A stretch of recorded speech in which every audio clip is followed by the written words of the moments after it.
Music. We all know it, we all love it, but how did it actually become a thing? It sort of feels like one day people just decided to wake up and make some random noises, and somehow it turned into this. Well, first we need to cover how this music stuff even works. So basically, sound travels in waves. No, not those waves. Not those waves either. These waves. When you put on your headphones and start listening to Katy Perry, the waves hit your ears as vibrations. But if everything vibrated at the same speed, it would all sound the same, and then we wouldn't have music. Like imagine if instead of your favorite rap song sounding like this, it sounded like this. Waves sound different based on their frequency, or how often they repeat per second, and this is measured in hertz.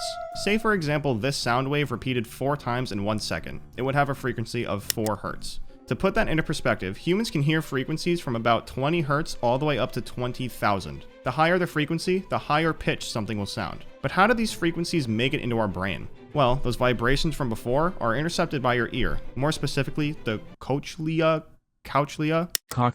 Yeah, what he said. The cochlea is filled with a fluid that converts these vibrations into electrical signals that go to your brain, which somehow makes you able to hear stuff. Man, who came up with this? Now that we understand how that works, we can get into why we actually like music so much. Listening to music increases the blood flow to the regions of your brain that deals with emotions. This is called the limbic system, and it's responsible for a lot of other things too. But the main reason the limbic system makes us like music so much is the chemical it produces. Dopamine. I'm sure you're all familiar with this chemical if you've downloaded this, or if you use any one of these. As your brain becomes familiar with a particular song you like, your body releases dopamine in just the first few seconds of hearing it. Just like how dogs can learn to associate food with a bell, your brain associates different feelings with different sounds. It's the same reason why you might spend 4 hours scrolling on TikTok. Your brain is addicted, and the dopamine response behind seeing or hearing things that trigger that response is why. This still leaves us with the big question though. Why do some sounds trigger dopamine releases while others don't? Some scientists believe that we triggered these reactions by accident, but here's how I think it went down. This is Dave. Hi, Dave. One day, Dave bludgeoned a bird with his favorite rock. Then he decided to hit a bone he had laying around with that same rock.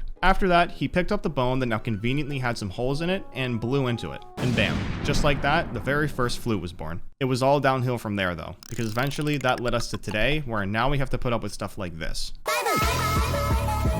Life would have been a whole lot more simple if we just stayed like Dave. Another reason we like music is because of rhythm. When we listen to music, there's usually a pattern of chords or notes that follows what we know today as music theory. Music theory is usually defined as the term for ideas that help us understand music. Wow, so specific. For the most part, every song follows a similar pattern, and scientists say that us humans love patterns. So, as a result, we love music. Recognizing patterns is simply human nature, and it's part of the brain's prediction system. From birth, your brain will start detecting patterns and associating things to them, including the melodies and rhythm of music. Let's say, for example, that you're 4 years old and that you're sitting in the back of your mom's car. You'll hear whatever song's playing on the radio, and from there on out, that song is imprinted in your brain. But that imprint is also associated with all of the things around you when you heard that song, like how you were feeling, where you were, who you were around. All of those things make up why your brain associates feeling with music. It isn't just singular songs too. Genres of music have similar melodies, rhythms, and chords, so your brain might associate those emotions with similar types of music. This phenomenon doesn't just apply to music though. Anything we can perceive with our 5 senses can be tied to emotions in our brain, like how you might associate playing a certain video game with all of the memories of when you were young. While that's all well and good, there is still one more problem. We understand the cycle of hearing music and associating emotion to it, but the question is how this cycle started.